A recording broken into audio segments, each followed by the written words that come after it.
கொலேசியருக்கு எழுதின நிருபங்கள் 1ஆம் அதிகாரம், கொலேசியருக்கு எழுதின நிருபங்கள் 1ஆம் அதிகாரம் 11ஆம் வசனம் 11ஆம் வசனத்தை வாசிக்கிட்டு இருக்கலாம்.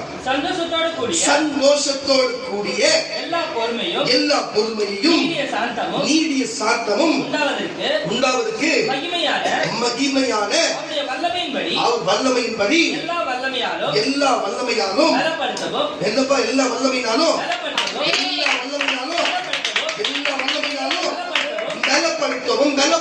பலப்படுத்தவும் உங்களுக்காக வேண்டுதல் செய்கிறோம். ஏன் இந்த கொலோசிய பட்டணத்திற்கு அப்போஸ்தலனாகிய பவுல் தம்முடைய சீஷர்களுக்கு ஏன் இந்த கடிதத்தை எழுத வேண்டும்? அப்போஸ்தலனாகிய பவுல் தெசலோனிக்கே பட்டணத்திற்கு அங்க இருக்கிற மக்களுக்கு இந்த கொலோசிய புஸ்தகத்தில் சொல்லப்பட்ட அந்த கொலோசிய பட்டணத்திற்கு ஏன் இந்த வார்த்தைகளை எழுத வேண்டும்? எதுக்கு அவர் நிருபங்களை எழுதினார்? எதுக்கு 14 நிருபங்களை எழுதினார்? ஏன் இந்த நிருபங்களை எழுத வேண்டும்? அங்க இருக்கிற சபைகளுக்கு கொலோசிய பட்டணத்தில் என்ன காரியம் இருக்கிறது? நம்முடைய சீஷர்களுக்கு நம்மோடு வாழ்ந்த, நம்மோடு பணிபுரிந்த, நம்மோடு இருந்த, நம்மோடு உறவாக இருந்த, நமக்கு கீழ் இருக்கிற சீஷனுக்கு அப்போஸ்தலனாகிய பவுல் தேவன் தமக்கு வெளிப்படுத்தின காரியத்தையும் தேவன் தம்மோடு உறவாடின காரியத்தை குறித்து அப்போஸ்தலனாகிய பவுல் தம்முடைய சீஷனுக்கு அந்த கொலோசியர் புஸ்தகத்திலே அந்த கொலோசிய பட்டணத்துக்கு அங்க எழுதுகிறதாவது என்ன காரியத்தை குறித்து எழுதுகிறார்? வாசிக்க கேட்கலாம். 11ஆம் வசனத்திலிருந்து என்னப்பா அவர் எழுதுகிறார், சந்தோஷத்தோடு கூடிய எல்லா சந்தோஷமும் இருக்கணும், எல்லா பொறுமையையும் நீடிய சாந்தமும் இருக்கணும், உண்டாவதற்கு மகிமையான அவருடைய வல்லமைப்படி எல்லா வல்லமையினாலும்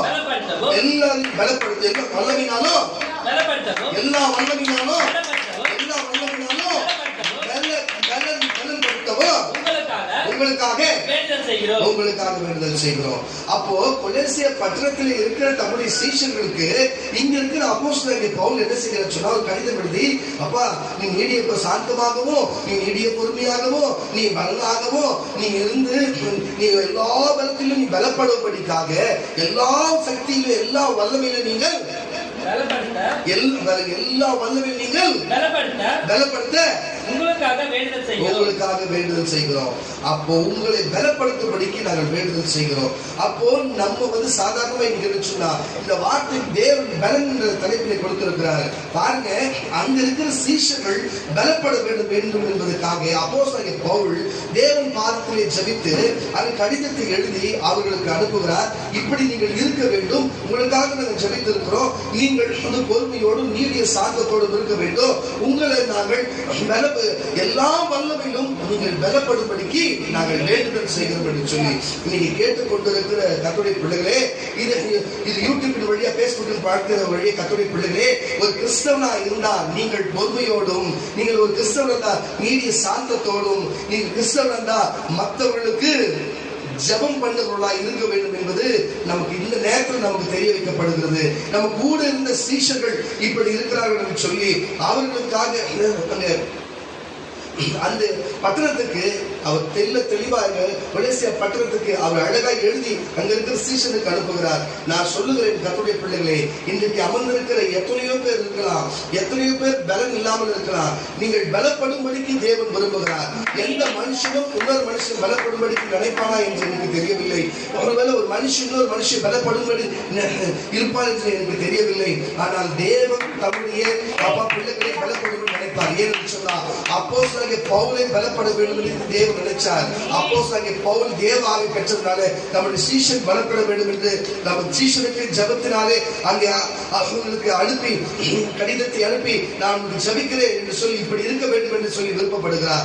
இன்றைக்கும் அதே போல பரலோகத்திலிருந்து ஒரு கடிதம் வந்து இன்றைக்கு உங்கள் மத்தியிலே இன்றைக்கு நீங்கள் பலப்படும்படிக்கு அன்றைக்கு அப்போஸ்தலனாகிய பவுலுக்கு சொன்ன அதே வார்த்தைகள், அதே பரிசுத்த ஆவியானவர் இன்றைக்கு அருள்ராஜ் அப்போஸ்தலனோடு வந்திருக்கிற சீஷர்களாகிய உங்களை பார்த்து நீங்கள் பலப்படும்படிக்கு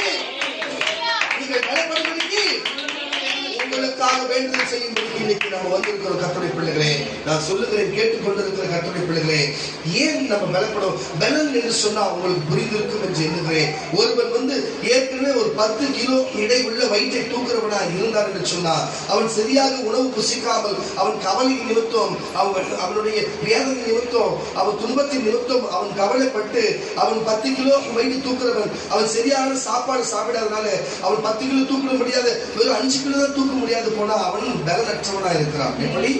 அப்போ 10 கிலோ தூக்குறவன் நல்ல சந்தோஷத்தோடு நல்ல புஷ்டியா சாப்பிட்டு அவன் சுகத்தோடு இருக்கிற 10 கிலோ தூக்குறவன் 15 கிலோவா 5 கிலோ கூடுதலா தூக்குனா அவன் பலன் உள்ளவனா இருக்கிற. என்ன அப்ப சரீர பிரகாரமாக ஒருவன் நோய்வாய்ப்பட்டாலும் பாருங்க, சரீரம் நோய்வாய்ப்பட்டாலும், ஆத்ம நோய்வாய்ப்பட்டாலும், ஆவி நோய்வாய்ப்பட்டாலும் அவனுக்கு தூக்க வேண்டிய இடை அளவு குறைந்து போகும்.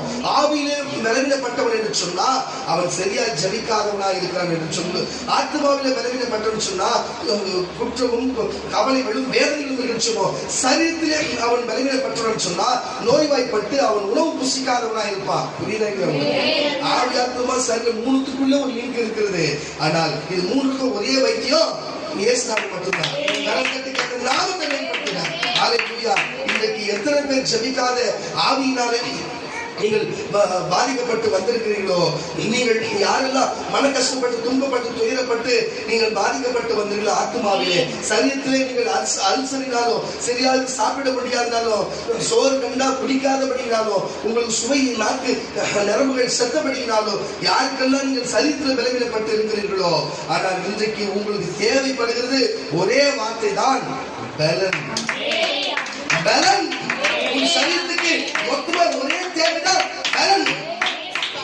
இந்த மாதம் கட்ட வேண்டிய காசு இல்லைன்னு சொன்னா, அது காசு இல்லைன்னு சொன்னா ஒரு பலவீனம் தான். ஆனா கொடுத்தா அது ஒரு பலப்படுத்துகிறது. இப்போ நான் சொல்லுகிறேன் பாருங்களேன், இப்போ பலன் என்னன்னு பார்த்துட்டோம். பலப்படுத்துகிறதுன்னா பலன், இப்ப பலன்னா என்னன்னு பார்த்துட்டோம், பலவீனம்னா என்னன்னு பார்த்தோம். புரியுதா உங்களுக்கு? இப்ப பலப்படுத்துகிறதுனா எப்படின்னா, பலப்படுத்துகிறதுனா நீ நோய்வாய்ப்பட்டு இருக்கிற, நீ பலனற்றவனா இருக்கிற, நீ பலனற்றவனா இருக்குன்னு சொல்லி உன்னை யாரும் உடம்பு சரியில்லை பார்த்தோம், ஐயோ உனக்கு உடம்பு சரியில்லையா, உனக்கு ஜுரமா, என்னாச்சு, நீ நல்லா தான் எல்லாமே நல்லா இருக்குமே, ஐயோ உனக்கே உடம்பு முடியாது, வா சரி சொல்லி ஹாஸ்பிட்டல் கூட்டிட்டு போயிட்டு அங்கே ஊசி போட்டு, இல்லை ஒரு 10 நாள் ஆகும் நார்மல் ஆகிட்டுனா, இல்லை நீங்கள் அதுக்கு 2 நாள் முன்னாடியே சரியாயிடும், வெளியிலாம் போகணும் அப்படின்றதுனால ஒரு ட்ரிப்ஸை போட்டு அதுக்கு ஒரு மருந்தை போட்டு அதுக்கு டானிக்கை கொடுத்து அதுக்கு முன்னாடி சாப்பாட்டை கொடுத்து அந்த 10 நாளுக்கு சரியான காரியத்தை 2 நாள்ல நீங்க சரி பண்ணி விட்டீங்கன்னா, நீங்க கை காசை போட்டு ஒரு மருத்துவத்தை கொடுத்து நீங்க சரி பண்ணி விட்டீங்க, அது பேர் அர்த்தம் பலப்படுத்துகிறது. கரணத்தட்டு சொல்லுவாங்க, குத்துயிராய் கொலவுயிராய் ஒருத்தர் ஒரு செத்து கிடந்திருக்கும் பொழுது ஒரு நல்ல ஒரு சமாரியன் அவனை கொண்டு போய் சத்தத்துல சேர்த்து அவனுக்கு பணத்தை கொடுத்து மீத செலவானா வரும்போது தருங்கன்னு சொல்லி கொடுத்து அவன் சுகமாகி போனான்னு சொன்னா, அந்த சமாரியனுக்கு பேரு பலப்படுத்துகிற சமாரியன். அல்லேலூயா. குத்துயிரா கொலவுயிரா விட்டுட்டு போல அவன் பலப்படுத்தி இருக்கிறான். அப்ப பலப்படுத்துறதுன்னு சொன்னா, இப்படிப்பட்ட பணம் இல்லாத கஷ்டப்பட்டு கடன் பிரச்சனை, கடன்ல தள்ளப்பட்டு கடன் இல்லாமையும் இருக்கும் பொழுது அவங்க பணத்தை கொடுத்து உதவி செய்தா பலப்படுத்துகிறது. புரியுதா? வஸ்திரம் இல்லாத பிடித்து போய் அவங்க ஒரு இடத்துக்கு போக முடியாத தவித்திருக்கும் ஒரு வஸ்திரத்தை கொடுத்தா அவங்க இருதயத்தை பலப்படுத்துகிறது. அவங்க சந்தோஷத்தை புரிப்படுத்த அது பலப்படுத்துகிறது. பலன் அடைக்கிறதும் பலப்படுத்துவதும் இப்படிப்பட்ட காரியமா இருக்கிறது. நான் என்ன சொல்லுவேன்னு சொன்னா, கேட்டுக்கொண்டிருக்கிற கர்த்தருடைய பிள்ளையே, நீ இன்றைக்கு பலப்படு, நீ பலப்படு, நீ வெளியே போய் அநேகரை பலப்படுத்து. நீ பலப்படு, நீ வெளியே போய் அநேகரை பலப்படுத்து, உன்னை பலப்படுத்து. இயேசுவினால் முடியும். கரந்தட்டி கர்த்தர் நாமத்தை பலப்படுத்துவோம். ஹல்லேலூயா. வாசிக்க கேட்கலாம். உபாகத்தின் புஸ்தகம் 3ஆம் அதிகாரம் 28ஆம் வசனம். உபாகத்தின் புஸ்தகம் 3ஆம் அதிகாரம் 28ஆம் வசனம் சொல்லுகிறது. பாருங்க, மோசேயை பார்த்து தேவன் சொல்லுகிறார், தேவனாய் கர்த்தர், மோசே நீ கானானுக்குள்ள நுழைய முடியாது, நீ அந்த தேசத்துக்குள்ள நுழைய முடியாது. ஆனால் உனக்கு நான் சொல்லிக் கொடுத்த காரியத்தையும் உனக்கு கற்பித்த காரியத்தையும் உன்னுடைய காரியத்தை எல்லாத்தையும் நீ இதுக்குள்ள நுழைய முடியாதுன்னு சொன்னா, நீ என்னுடைய இடத்துக்கு வர வேண்டிய காரியம் வந்துவிட்டது. உன்னுக்கு இருக்கிற எல்லா பழக்க வழக்கத்தையும், உன்னுடைய நல்ல பண்புகளையும், உன்னுடைய எல்லா காரியத்தையும் உனக்கு அடுத்த வருகிற சந்ததிக்கு சொல்லிக் கொடுக்கும்படிக்கு அவர் ஒரு எச்சரிப்பின் காரியத்தை சொல்லி முடித்து போகிறார். அதே போல காரியத்துக்கு வருகிறார். அங்கே யோசுவா வருகிறார். எல்லாருக்கும் சொல்லிக் கொடுத்தது போல இறுதியில் காலேபுக்கு வந்து அவர் தெளிவான காரியத்தை எடுத்து சொல்லுகிறார். நான் அங்கு போக முடியாது, நீ அந்த தேசத்துக்குள்ளே போய் அவர்களை ஜெயிக்கும்படி நீ பலப்பட வேண்டும் என்று சொல்லி என்னென்ன காரியத்தை சொல்லிக் கொடுத்தாரோ அந்த காரியத்தை செய்தால் நீ பலப்படுவாய். அந்த பலத்தோடு கூட அவர்களை ஜெயிக்கலாம். அந்த கானான் தேசத்தையும் அந்த முன்பு இருக்கிற தேசத்தை சுதந்திரித்துக் கொள்ளலாம் என்று அவர் எச்சரிக்கை கொடுக்கிறாரு. அப்போ நான் ஒன்று சொல்லுகிறேன், கர்த்தருடைய பிள்ளைகளே, நம்ம குருவாயிருந்து ஒரு காரியத்தை தெரிந்து கொண்டு இருக்கும் என்று சொன்னா, நம்மளால அந்த நேரத்துக்கு போக முடியாதுன்னு சொன்னா, நமக்கு அந்த வாய்ப்பு இல்லைன்னு சொன்னா, நம்மோடு அந்த திறமைகளையும் நம்மோடு அந்த காரியத்தையும் அதை வீணாய் பண்ணதை விட நமக்கு கீழே இருக்கிறவங்களுக்கு அதை கொடுத்து, நான் தான் போக முடியல, நான் வைத்திருந்தும் எனக்கு அது புரோஜனம் இல்லை, உனக்காச்சு இருந்தா அதை நீயாச்சு புரோஜனப்படுத்தும் என்று அது கொடுக்கிற மனம் இருந்தா அதை வாங்கி கொள்ளுகிறவன் பலன் அடைகிறான். அதை வாங்கி கொள்ளுகிறவன் பலன் அடைகிறான். கொடுக்கிறவனும் மனதார பலன் அடைவான். வாசிக்க கேட்கலாம். நீ யோசுவாவுக்கு கட்டளை கொடுத்து அவனை திடப்படுத்தி அவன் இந்த ஜனங்களுக்கு முன்பாக நடந்து போய் அவனை நீ காணும் தேசத்திலே அவர்களுக்கு பங்கிட்டு கொடுப்பான் என்றார். நீ யோசுவாவுக்கு நீ எல்லா காரியத்தையும் கட்டளை கொடுத்து அவனை திடப்படுத்தி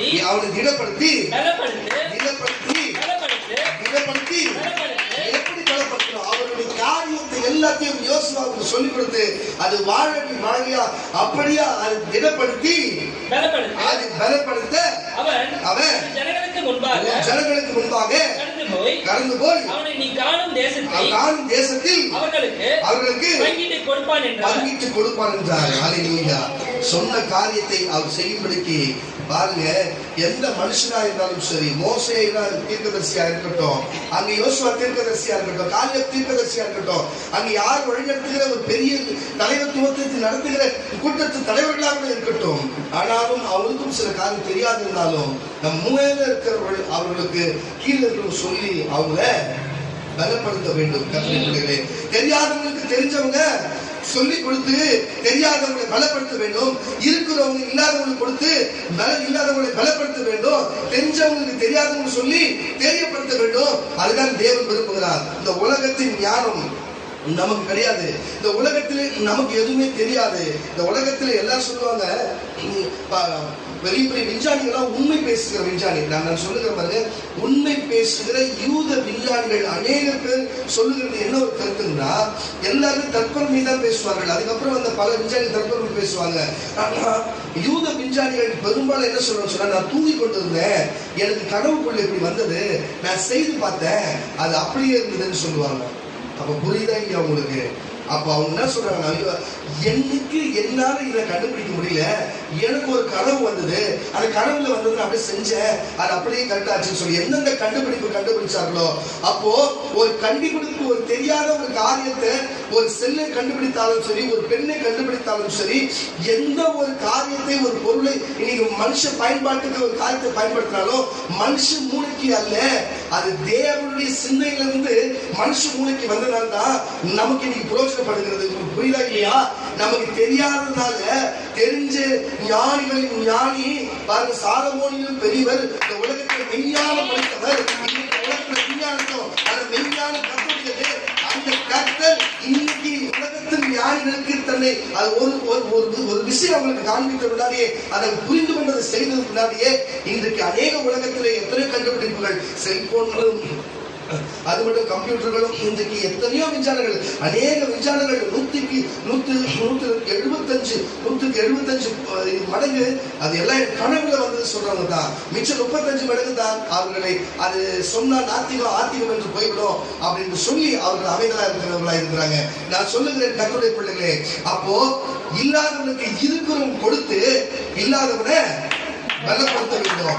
இருக்கிற தேவன் இல்லாத மனுஷனுக்கு கொடுத்து இன்னைக்கு வைத்தியம் தான் எப்படி வந்தது? இன்னைக்கு சித்த வைத்தியம், இன்னைக்கு வைத்தியம் எப்படி வந்தது சொல்லுங்க, நீங்க தான் சொல்லுங்க. இன்னைக்கு சித்த வைத்தியம், ஆயுர்வேதா, அலோபதி என்று சொல்லப்படுகிற அநேக வைத்தியங்கள் உண்டு. இந்த வைத்தியத்துடைய எல்லா சிறப்பு என்ன போகும்? கடைசியில பாத்தீங்கன்னா எங்க தாத்தா சொல்லி கொடுத்தாரு, அவங்க கொள்ளு தாத்தா எள்ளு தாத்தா சொல்லி கொடுத்தாரு, பாட்டம் கூட்டம் இவங்க சொல்லி கொடுத்தாங்க சொல்லி இறுதியில போய் ஒருத்தருக்கு நின்னா அவங்க என்ன மாதிரி ஒரு தாடி வச்சுட்டு முடி வச்சுட்டு உட்கார்ந்து இருப்பாரு. ஆனா அவருக்கு அடுத்தது யாரும் இருக்க மாட்டாங்க. அவருக்கு யார் சொல்லி கொடுத்தது? அவருக்கு தேவன் தான் சொல்லி கொடுத்தது. அதான் சொல்லுகிறேன். இப்ப இன்னைக்கு டாக்டர் கிட்ட டாக்டர் கத்துக்கலாம், டாக்டர் டாக்டர் கத்துக்கலாம். இப்ப என்ன எடுத்துக்கிறேன், நான் வந்து எங்க ஊரார்கிட்ட கத்துக்கிறேன், என்கிட்ட நிக்கி கத்துக்கலாம். புரியுதா இல்லையா? ஸ்ட்ரெயிட்டா எங்க கத்துக்கா? யார்கிட்ட கத்துக்கிறேன்? இப்ப நான் ஒருத்தர் கத்துக்கிறேன். அப்பதான் சொல்லுவேன். இது எங்க இருந்து வந்தது? இயேசு நீங்க ஆரம்பிச்சு வச்சிட்டாரு. குருகுலம் போல இயேசு ஆரம்பிச்சு வச்சிட்டாரு. 12 பேர் கத்துக்கினாங்க. தொடர்ந்து வந்தோம். ஆனா இயேசு யார் சொல்லி கொடுத்தது? அது பரலோகத்திலிருந்து வந்த வார்த்தை. அது போலதான் கர்த்தருடைய பிள்ளைகளே எங்களுக்கு சொல்லிக் கொடுக்க இயேசு அவர் ஞானி. அது போலதான் ஒரு வைத்தியமா இருந்தாலும் தெரியாதவங்களுக்கு சொல்லிக் கொடுக்கும் போது நீ தெரியாதவன் என்ன பண்ணுகிறான்? தெரிஞ்சுதுன்னா பலப்படுகிறான். அப்ப அவன் டாக்டர் ஆகிறான். அது போலதான் கர்த்தருடைய பிள்ளைகளே இன்றைக்கு உனக்கு எவ்வளவு விஷயம் தெரிகிறது. பரலோகத்துக்கு போகிற வழி தெரிகிறது, பரிசுத்தத்துக்கு போகிற வழி தெரிகிறது, உத்தமத்துக்கு போகிற வழி தெரிகிறது, நன்மைக்கு போகிற வழி தெரிகிறது, தேவனுடைய பலனை பெற்றுக்கிற வழி தெரிகிறது. அந்த வழியில நீயும் போமாற்ற, போதாது இருக்கிற மக்களுக்கும் போய் சொல்லிக் கொடுத்து அவங்க பலப்படுத்த மாட்ட, நீயும் படுக்க மாட்ட, தனிய படுக்க மாட்டேன்னு சொல்லுகிறது போல நீயும் வாழ மாட்ட, மற்றவளை வாழ விட மாட்ட. நீயும் வாழு, மற்றவளை வாழ விட, நீயும் பலப்படு, மற்றவளையும் பலப்படுத்த. இதைத்தான் தேவன் சொல்லுகிறார். அல்லேலூயா. மோசேக்கு மறுபடியும் வசனத்தை வாசி, 27 வாசியா. நீ பிஸ்காவிலே கொண்டு முடியிலே ஏறி உன் கண்களை மேற்கிலும் தெற்கிலும் கிழக்கிலும் ஏறெடுத்து உன் கண்களினாலே பார். இந்த யோர்தானை நீ கடந்து போவதில்லை. யோசுவாவுக்கு கடலை கொடுத்து அவனை திடப்படுத்தி பலப்படுத்து. அவன் இந்த ஜனங்களுக்கு முன்பாக கடந்து போய் அவனை நீ காணும் தேசத்திலே அவர்களுக்கு பங்கிட்டு கொடுப்பான். நீ இங்கிருந்து ஆவியில பாக்குறதே அவன் அங்க போய் நேரடியாக செய்வான். நீ போய் அவனுக்கு பலப்படுத்த சொல்லுகிறார். அப்ப ஒரு தலைவனும் தகப்பனுமா இருக்கிறவர்கள் என்ன பண்ணணும்? நமக்கு செய்யக்கூடாது முடியாது, நமக்கு அந்த காரியம் வந்தா நம்ம கீழே அதை கொடுத்து அவங்களை பலப்படுத்த வேண்டும் என்று தேவன் விரும்புகிறார். கர்த்தருடைய பிள்ளைகளே, இன்றைக்கு இதை கேட்டுக்கொண்டிருக்கிற கர்த்தருடைய பிள்ளைகளே, இங்க சபைக்கு வந்து அநேகம் உண்டு. உன்னை எந்த வேலைக்கு அழைத்திருந்தா, உன்னை எந்த வேலை கொடுக்க வைத்திருந்தா, உன்னை எந்த வேலை பார்க்க வைத்திருந்தா, ஆனால் நீங்கள் செய்கிறது என்ன வேலையாக இருக்கிறது? நீங்க என்ன வேலை செய்கிறதா இருக்கிறது? அன்றைக்கு சிம்சோனுக்கு தேவன் என்ன வேலை கொடுத்தார்? அங்க இருக்கிற பெலிஸ்தர்கள் இஸ்ரவேலர் மக்களை கொண்டு குவிக்கிறார்கள், அவங்களுக்கு விரோதமாக எழுப்புகிறார்கள், அவங்க கொண்டு போட வேண்டும் என்று என்பதற்காகவே ஒரு குஜபல பலாஸ்கர்ம சாலியை போல ஒரு வல்லமை உள்ள ஒரு தேவனுடைய அபிஷேகம் பெற்ற ஒரு சிம்சோனை பூமியில ஒரு ரட்சகனாக அந்த இஸ்ரவேலுக்கு அவர் உற்பத்தி பண்ணி அனுப்புகிறார். அவர் தேவ ஆவி அவர் மேல் இருக்கிறார். அவன் என்ன செய்தார்? அவனுடைய வேலை என்ன? அவனுக்கு கொடுக்கப்பட்ட காரியம் என்ன? அவன் தரிசனம் என்ன? அவனுடைய காரியம் என்ன? அவனுடைய இலக்கு என்ன? எந்த காரியத்துக்கு வந்தாலும் அந்த காரியம் செய்யாத, எந்த இனத்தை அழிக்க வேண்டும் என்று எண்ணினாலோ அந்த இனத்து மக்களோடு போய் இனப்பெருக்கம் செய்யும்படிக்கு அவன் மூழ்கி போனான். புரிந்திருக்கும் என்று சொல்லுகிறேன். எந்த இடத்தை அழிக்க வேண்டும் என்று தேவன் சொன்னாரோ அந்த இடத்துக்கு இவன் மூலமா இனப்பெருக்கம் செய்ய, இவனை போல பிள்ளைகள் பிறக்க அவன் எண்ணிக்கொண்டு அவன் கால் பயப்பட்டிருந்தான். எதுக்கு நான் சொல்லுகிறேன் கர்த்தருடைய பிள்ளைகளே, அவன் அழிந்து போக வேண்டிய காரியம் உனக்கு கொடுக்கப்பட்டது என்ன? அந்த வேலையை நீ பாரு. உனக்கு கொடுக்கப்படாத காரியத்துக்கு என்ன வேலை? அல்லேலூயா. இன்னைக்கு நான் உங்களுக்கு சொல்லுகிறேன் கர்த்தருடைய பிள்ளைகளே, உங்களுக்கு கொடுக்கப்பட்ட சபையில கொடுக்கப்பட்ட வேலையை விட்டுவிட்டு நீங்கள் தேவையில்லாத வேலையை பார்க்கிறது, உழவு பார்க்கிற வேலைகள் உங்களுக்கு அவசியமா? உங்களுக்கு மற்ற கோல் மூட்டுகிற நாடுற வேலை உங்களுக்கு அவசியமா? உங்களுக்கு சுவிசேஷம் சொல்ல சொன்னா, உங்களுக்கு நற்செய்தி சொல்ல சொல்லி தேவன் அனுப்பினா உங்களுக்கு துர்ச்செய்தி சொல்லுகிறது அவசியமா? நீங்களும் தேவனை காணும்படிக்கு நீங்க சொல்ல வேண்டிய காலத்துல மனுஷன் அவன் அங்க போற இவன் இங்க போற சொல்லுகிறது உங்களுக்கு அவசியமா? உன் வேலை என்ன? உனக்கு தேவன் அழைச்ச நோக்கம் என்ன? தேவன் உனக்கு கொடுக்கப்பட்ட காரியம் என்ன?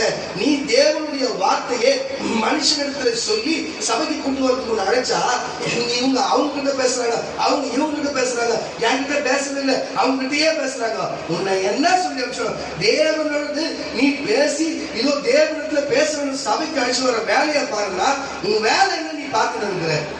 உங்களுக்கு தேவன் வரத்துக்கு வேவை பார்த்து அதை சொல்லுன்னு சொன்னா அவங்க அங்க போயிருக்கலாம், இந்த சந்தில இருக்கிறான், அந்த பொந்துல இருக்கிறான், உனக்கு என்னத்துக்கு வேவை பார்க்கிற வேலை?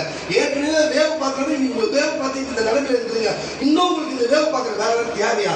நான் இன்னைக்கு உங்களுக்கு சொல்கிறேன், உங்களுக்கு கொடுக்கப்பட்ட தரிசனம் என்ன, உங்களுக்கு கொடுக்கப்பட்ட ஊழியம் என்ன?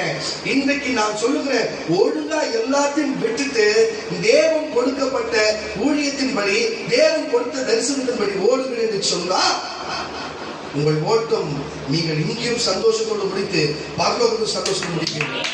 இல்லை என்று சொன்னா சிம்சோனுக்காச்சு ஒரு வழியை தேவன் கொடுத்தார், உங்களுக்கு அந்த வழியெல்லாம் கொடுக்கறதே கிடையாது. அது சிம்சோனோடு போச்சு, அது சிம்சோனோட முடிச்சு போச்சு. இன்றைக்குதான் உனக்கு வாய்ப்பு. இந்த வாய்ப்பை நீ நழுவ விட்டு வச்சுக்க, இதுக்கப்புறம் வாய்ப்பே கிடையாது. இந்த வாய்ப்பை விட்டு விட. ஒண்ணு உன் தரிசனத்தை பார்த்து ஓடு. தரிசனம் என்ன தெரியல, எனக்கு என்ன தெரியல, ஆனா நானும் ஊழியம் செய்யறேன்னு சொல்லி இருந்து உண்மையாவே உங்களுக்கு தெரியலனா சபை முடிச்சதுக்கு அப்புறம் நான் ஃப்ரீயா இருப்பேன், என்ன வந்து பாரு அப்போ சொன்னேன் நாங்க என்ன செய்யணும், என்னோட தரிசனம் என்ன, இந்த ஊழியத்தில் நாங்க என்ன பண்ணணும், நம்ம குடும்பத்துல என்ன பண்ணணும் எனக்கு சொல்லுங்க, நான் மறந்து போயிட்டேன், திருப்பி எனக்கு வந்து ஞாபகப்படுத்துங்க. தேவன் என்ன வழியில் நடத்துறேன்னு சொல்லிட்டாரு, அவர் என்ன நடத்துவார், நீங்க சொல்லுங்கன்னு சொல்லி அந்த தரிசனத்தை வழியை கேட்டு போவா என்று சொன்னா அல்லேலூயா, நீயும் வாழ்வ அந்த பெலிஸ்தர்களை கொள்ளுவ, நீயும் வாழ்வ பெலிஸ்தரை கொள்ளுவ, நீயும் பிள்ளைகளை பெற்று சந்தோஷமா இருப்ப. அல்லேலூயா. பிள்ளைகளும் பிறக்காத தானும் செத்து பெலிஸ்தர்களையும் கொள்ளும்படிக்கு, பெலிஸ்தரை கொள்ளும்படிக்கு தேவ சித்தம். அன்னைக்கு வந்து அங்க போய் சிம்சோன் செய்யனாலும் வேற ஒருத்தர் வச்சு தேவன் செஞ்சிருப்பாரு. ஆனா சிம்சோன் கேட்டுக்கொண்டதுனால தானும் சாகட்டும், தன்னோடு இருக்கிற விரோதி மக்களும் சாகட்டும் என்று போனார்கள். அல்லேலூயா. நான் சொல்லுகிறேன், சிம்சோன் என்ன செய்தார்னு சொன்னா பாருங்க, இஸ்ரவேல் மக்கள் இருக்கிற எதிர்த்து இருக்கிற அந்நிய தேவர்களை வழிபடுகிற மக்கள் இருந்தார்கள். அவர்கள் வந்து இவர்களை இஸ்ரவேலை எப்பவும் தொல்லை கொடுக்கிறதுனால இங்கிருந்து ஒரு ரட்சகர் ஏற்பட்டு அந்த இனத்தை அழிக்கும்படி அவங்க என்னை விட்டு தோற்கும்படிக்காக தேவன் அனுமதிச்சு அவனை வளர்த்தா. அவன் என்ன செய்த, அவங்களோடு உறவு வைத்து அவங்களோடு இருந்து தன் மேல இருக்கிற அபிஷேகத்தை இழந்து அவனை கை காலை கட்டி போட்டு கண்ணை நோண்டி அவன் தலையை சவரம் பண்ணி இறுதியில் அடிமைத்தனமா அவன் சக்தி போய் வல்லவ போய் மாட்டிக்கொண்டு இறுதியிலே அவன் அங்கு சிக்கப்பட்டவனாகி தேவனுக்கு கண் இழந்தும் தேவனை பார்த்து தேவனை நான் செய்த தவறுதான், எனக்கு ஒரு விஷயம் என்னை மன்னிச்சுனா, என் மறுபடியும் எனக்கு முடிவடைச்சா நான் என்ன செய்ய சொன்னா நானும் இந்த ஜனங்களை நானும் செத்து இந்த ஜனங்களை அழித்து விட்டு போகிறேன், நீங்க வேற எதுவும் செய்யறது இதை மட்டும் செய்கின்ற மன்னிப்பு கேட்டதால தேவன் மறுபடியும் அவன் முடியை முளைக்க செய்கிறார். மறுபடியும் அவனுக்கு சக்தி வருகிறது. அது கட்டிப்பட்ட தூளை தள்ளுகிறான். அது தூள் கீழ் இருந்த அநேக மக்கள் யார் கொள்ள வேண்டும் என்கிறார், அது கொண்ட மக்கள் எல்லாரும் அழிந்து போனார்கள். தேவ சித்தம் நிறைவேறினது. ஆனா தேவ சித்தம் சிம்சோன் வாழ்ந்து பிள்ளைகளை பெற்று அங்கு அவனும் அவர் ராஜா போல ஆக வேண்டும் என்று தேவன் விருப்பப்பட்டு அவர் சந்தோஷ தீர்க்காயுசாய் வாழ வேண்டும் என்று தேவன் விரும்பினார். ஆனால் அவன் அந்த வாழ்க்கை எடுத்துக் கொண்டான். ஆனால் தேவ சித்தம் தேவ இலக்கு என்னவோ அந்த பூமியில யாரை கொண்டாச்சோ நிறைவேறும். உங்களை கொண்டு இந்த நிறைவேறணும்னு நினைக்கிறேன். எப்படி உங்களை கொண்டு நான் நிறைவேறணும்னு நினைக்கிறேன். இந்த விடுதலை சுவிசேஷம் ஒழுங்குல வந்து உங்களை கொண்டு தேவன் அதைத்தான் நம்புகிறார். ஆனால் நீங்க விட்டுட்டு வேற யாருன்னா ஒரு நிறைவேற்றணுமா, அந்த வேலை நமக்கு தேவையா? இவ்வளவு தூரம் கஷ்டப்பட்டுட்டு 75 மடங்கு ரேஸ்ல ஓடிட்டு இன்னும் 25 மடங்கு தான் இருக்குது. அதுங்காட்டி ஏன் அவசரப்படுறீங்க? இன்னும் 25 இன்னும் 15 மடங்கு ஓடிட்டாலே நமக்கு அவ்வளவு ஆச்சரியம். அதுக்கப்புறம் நமக்கு நம்மளை யாரும் ரசிக்க முடியாது. இன்னும் 10 மடங்கு ஓடுங்க, இன்னும் கொஞ்சம் தான், இன்னும் பணம் வந்துட போகுது, இன்னும் சபை பெருசாயிட போகுது, இன்னும் எல்லாருக்கும் எல்லாமே போகுது, எல்லாமே படிச்ச போகுது. நீங்க மக்கள் வேலை வாங்கிட்டா வேலையே நீங்க வேலை செய்ய வேண்டியதே இல்லை. இப்ப இருக்கிற நீங்க வேலை செய்ய வேண்டியதே கிடையாது. நீங்க வேலை வாங்குறதுதான் உங்களுக்கு வேலையே. அப்போ புதுச்சு ஓடுங்க, 10 மடங்கு ஓடுங்க. 75 மடங்கு ஓட்டீங்க, 10 மடங்கு ஓடுங்க. மிச்சத்தை பார்த்துக்கலாம், மிச்சத்தை பார்த்துக்கலாம். பூச்சி கொள்ள கத்துடைய பிள்ளைங்களே, எந்த வேலைக்கு வந்தீங்களோ அந்த வேலையை செய்யுங்க. என்ன வேலை சொன்னாலும் அந்த வேலையை செய்யுங்க.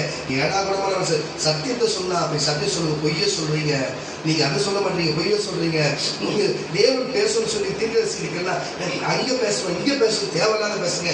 நற்செய்தியை சொன்னா போய் சத்தியம் சொல்லி சொன்னா பொய்ய சொல்றீங்க. ஏன் தேவனை காட்டி கொடுங்கன்னு சொன்னா அங்க நின்னாங்க, இங்க எங்க போனாங்கன்னு அவங்க மற்றவங்களை காட்டி எதுக்குங்க இந்த வேலைலாம்? தயவு செய்து விட்டுட்டு இதெல்லாம் விட்டுட்டு உங்களுக்கு என்ன விளக்கு எது உங்களுக்கு கொடுக்கப்பட்டது உண்மையா நில்லுங்க. தேவன் உங்க கூட நிற்பார். நாமத்தை பயன்படுத்துவோமாக. நியாயாதிபதிகளின் புஸ்தகம் 16ஆம் அதிகாரம், நியாயாதிபதியின் புஸ்தகம் 16ஆம் அதிகாரம் 28ஆம் வசனத்தை வாசிக்க கேட்கலாம். நியாயாதிபதியின் புஸ்தகம் 16ஆம் அதிகாரம் 28ஆம் வசனத்தை வாசிக்க கேட்கலாம். அப்பொழுது சிம்சோன் கர்த்தரை நோக்கி கூப்பிட்டான். கர்த்தரை நோக்கி கூப்பிட்டான். கர்த்தராகிய ஆண்டவரே, நான் என் இரண்டு கண்களுக்காக, என்னுடைய ரெண்டு கண்களுக்காக ஒரு தீர்வாய் பெலிஸ்தர் கையிலே பழிவாங்கும்படிக்கு இந்த ஒரு விஷயம் மாத்திரம் என்னை நினைத்தருளோ தேவனே, பலப்படுத்தும் என்று சொல்லி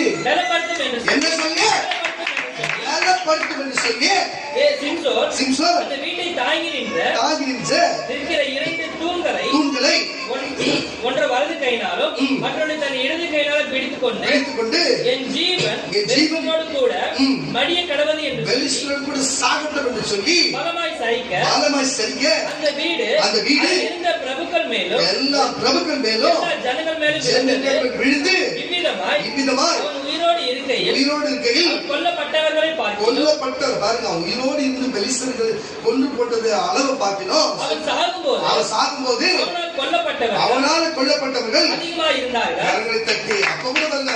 சாகும்போது கூட அவன் இலக்கு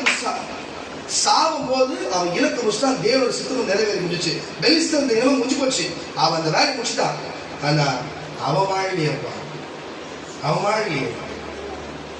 வாழ்ந்தாலும் தேவன் எதிர்பார்த்தாரு. அந்த எல்லா எதிரையும் கொண்டுட்டு அந்த இடத்தை முடிச்சு போய் அப்பா ஆண்டு வர ஜனங்களுக்கு இவன் ஆனந்தம் தானே தேவன் எதிர்பார்த்தாரு. அவனும் மனுஷன் தானே இந்த பூமியில. அவனுக்கும் எல்லாம் இருக்குதானே. ரட்சகனா இருந்தாலும் அவனுக்கும் சாப்பாடு தண்ணி இருக்கு இல்ல. புரியுதா இல்லையா? அப்ப நீ ஊழியக்காரங்களா இருந்தாலும் உங்களுக்கும் வாழ்க்கை இருக்கு இல்லையா? சொல்லு, புரியுதா இல்லையா? நீயும் ஊழியக்காரனால உங்களுக்கு செட்டப் மைண்ட் இல்ல. உங்களுக்கு வாழ்க்கை இருக்குது, குடும்பம் இருக்குது, பணம் தேவைப்படுது, உணவு தேவைப்படுது, சந்தோஷம் தேவைப்படுது, மன மகிழ்ச்சி தேவைப்படுது. புரியுதா இல்லையா? நீயும் வாழணும், விசுவாசியும் வெளுத்தணும். நீயும் வாழணும், விசுவாசியும் வெளுத்தணும். ஜனங்களுக்கும் சுவிசேஷம் சொல்லணும். நீயும் சந்தோஷமா வாழணும். இதெல்லாம் தேவன் விருப்பப்படுகிறாங்க. ஆனா நீங்க என்ன செய்கிறீங்க? வந்த வேலையை மாத்திட்டு, என்ன வேலைக்கு வந்து அந்த வேலையை மாத்திட்டு வேற ஒரு வேலை. நிறைய இடத்துல கம்பெனில அப்படிதான் வேலைக்கு அனுப்புவாங்க.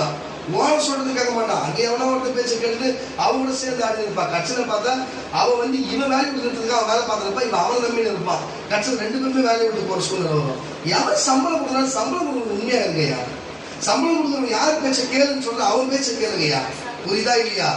சம்பளம் கொடுக்குறவரு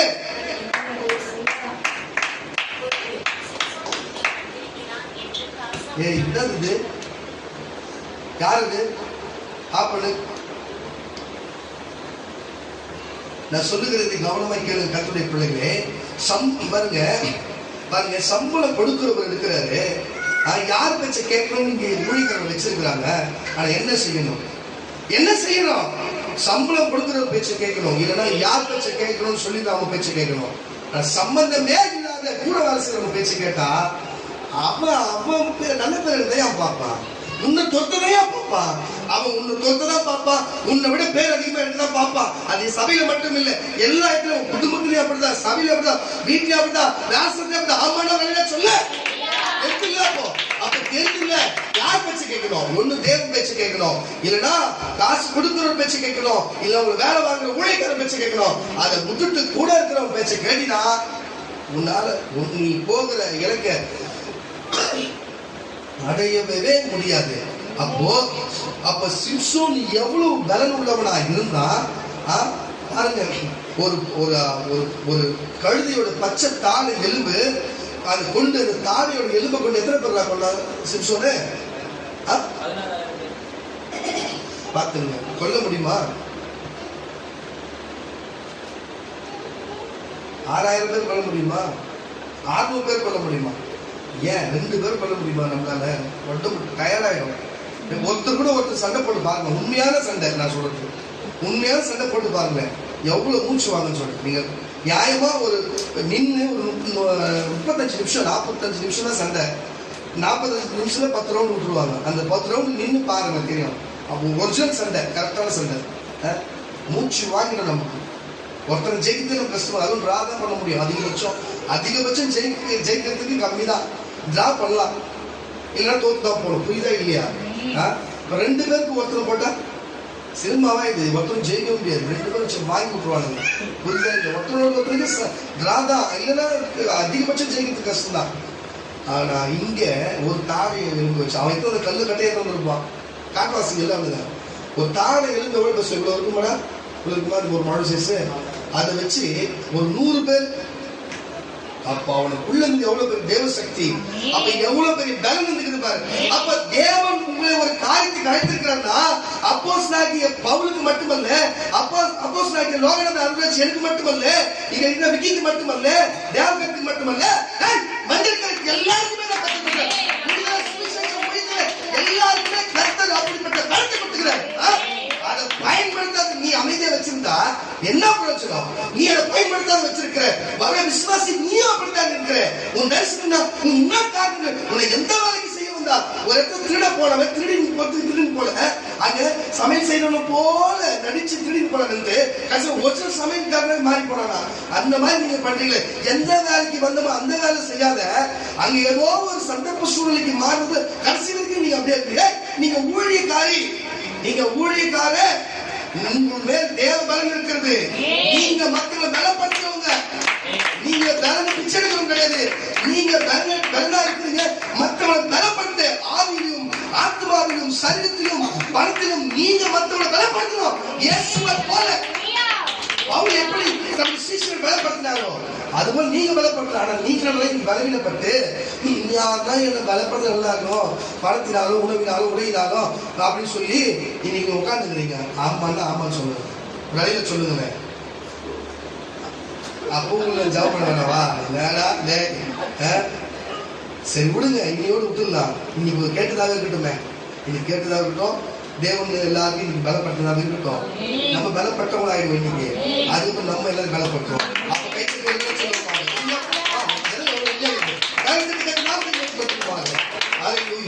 அப்ப சிம்சோன் போல இராமல் நமக்கு தேவன் அப்போஸ்தலனாகிய பவுலை போல தம்முடைய இலக்கை அடைய வேண்டும்.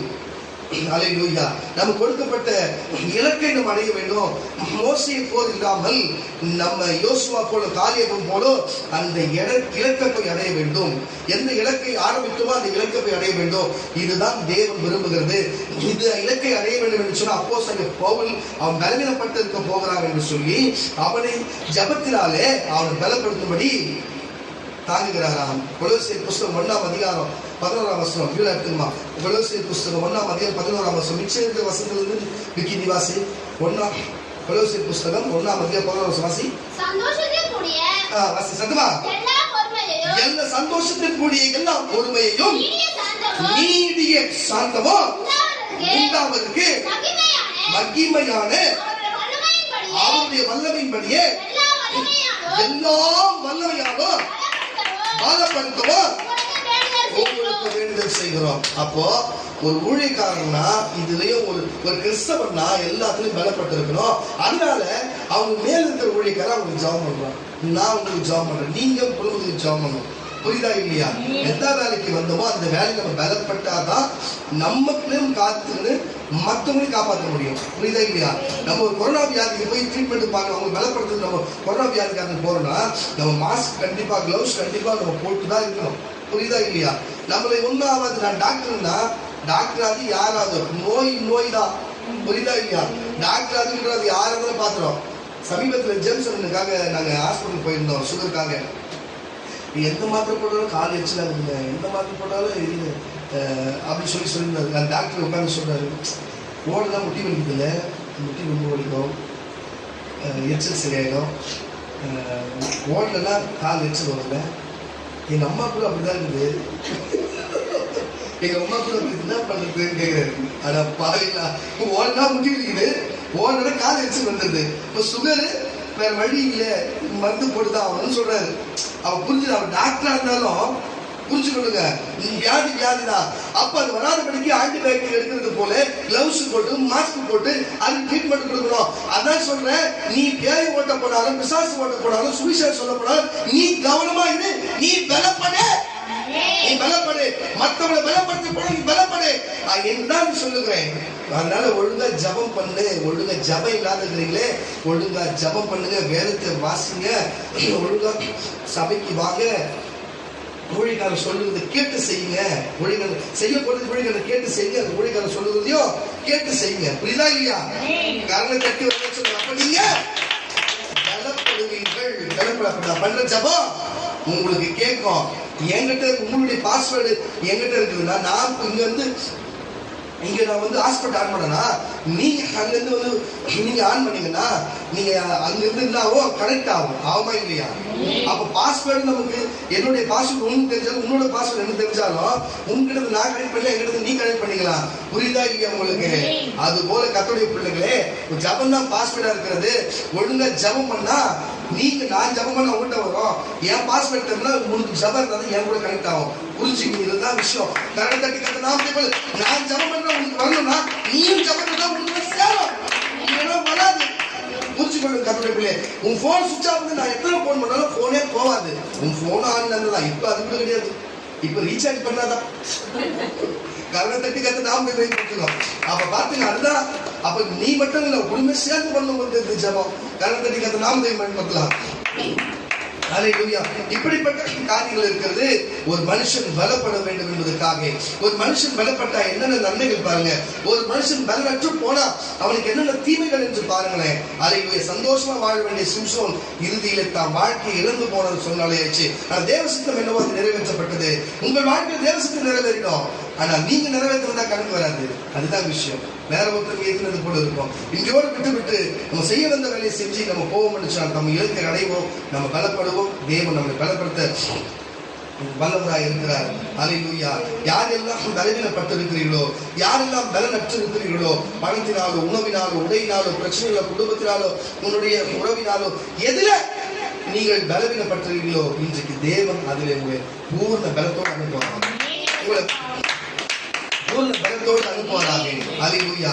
வாசிக்கின்ற யோபுவின் புஸ்தகம் 4ஆம் அதிகாரம் 4ஆம் வசனம். யோபு பலவீனப்பட்டு இருக்கும் பொழுது எலிபாஸ் வந்து இப்படித்தான் அதை பேசுகிறார். நீ வந்து நல்லதுதானே செஞ்ச, நீ நல்லதுதானே பண்ண என்று சொன்ன. ஒருத்தர் நல்லது பண்ணானா அவனுக்கு நல்லதுதானே நடக்கணும். ஒருத்தர் கெட்டது பண்ணாங்க, அப்போ கெட்டது பண்றதுன்னு அழிஞ்சு போவான். ஆனா உண்மைதான், கெட்டது பண்றவன் அழிஞ்சு போவான் தான். நல்லது பண்றவனுக்கு சோதனை வரும் தான். ஆனா சோதனை தாங்கக்கூடிய என்ன இருக்கணும்? சோதனை தாங்கக்கூடிய பலன் இருக்கணும். என்ன தலைப்பு பேசணும் அதை விட்டு பலன் இருக்கணும். அந்த பலன் இருந்தாதான் சோதனை தாங்க முடியும். அல்லேலூயா. அது தேவன் கொடுக்கிறவராக இருக்கிறாரு. இன்னைக்கு முன்னாடி யோபுவை போல பணத்தினாலும் சரித்தினாலும் பலவீனத்தினாலும் கேட்டுக்கொண்ட சகோதர சகோதரியே, எலிபாஸ் போல மற்றவங்களை கேள்வி கேட்டிருக்கலாம். தேவன் ஒருத்தர் பார்த்து இருக்கிறாரு. யோபுடைய சூழ்நிலை அறிந்த தேவன் ஒருவர் பார்த்து இருக்கிறாரு. கர்த்தர் நிறைவேற்ற வல்லவராக. வாசிக்க கேட்கலாம். விழுகிறவனை உன்னுடைய வார்த்தையினால் நிற்க பண்ணி தள்ளாடுகிற முழங்கால்களை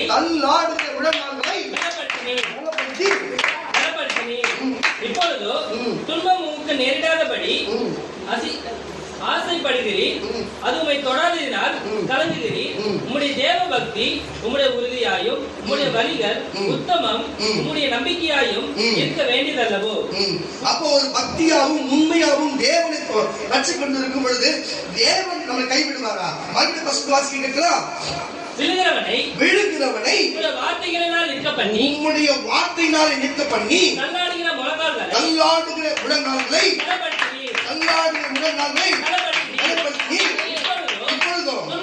நேரிடாதபடிக்கு ஆசையா இருக்கிறீர். அது உங்களுக்கு தொட்டதினால் கலங்குகிறீர்.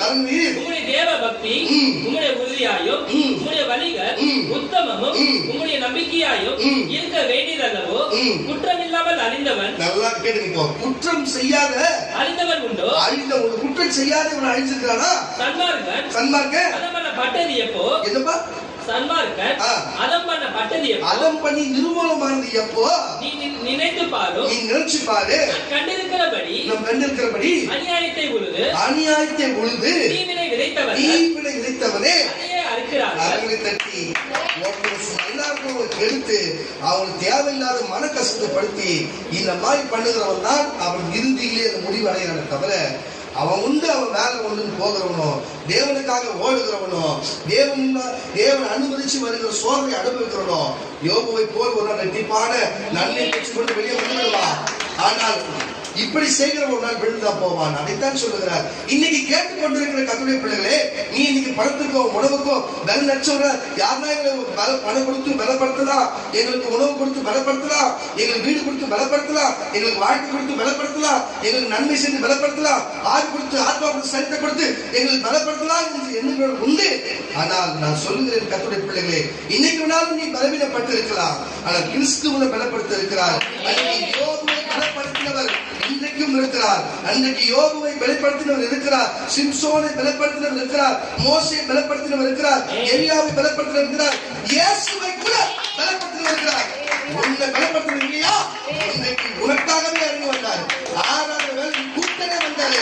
அப்ப கூட்டனே வந்தாரு. நீ கஷ்டம் தெரியாதா? உன் வாழ்க்கை வந்தவருக்கு பணம் தெரியாதா? தெரியாதா? ஒரு விஷயம் தெரியாதா? இந்த பலப்படுத்த தெரியாதா? தெரியா?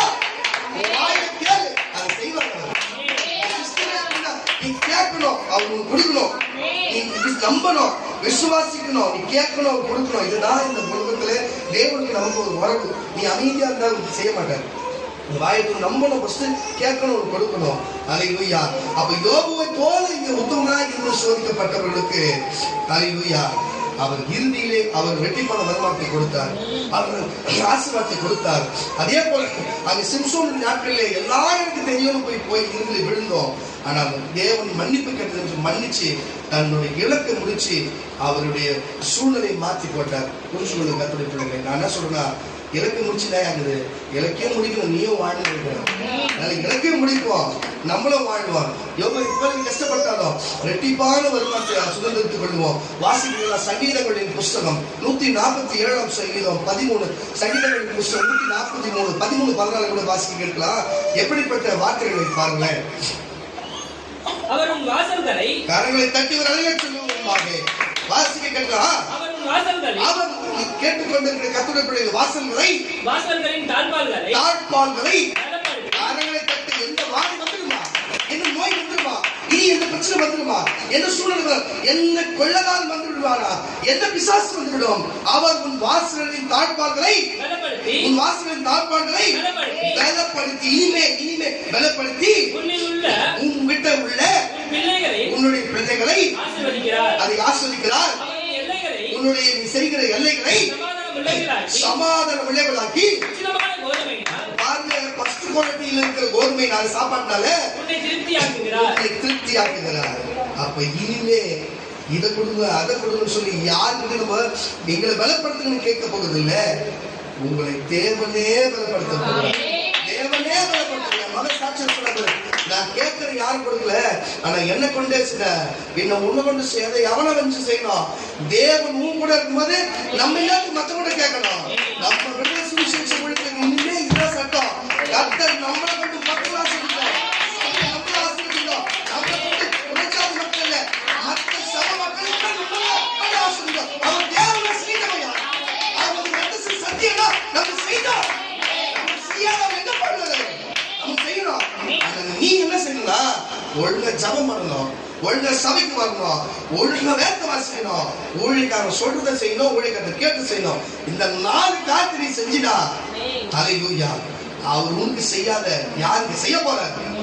அவருக்கு வேற யாரு இருக்கிறது தவிர புரிச்சுக்கோ. உலகத்துல 1000 கோடி மக்கள் இருக்கலாம்.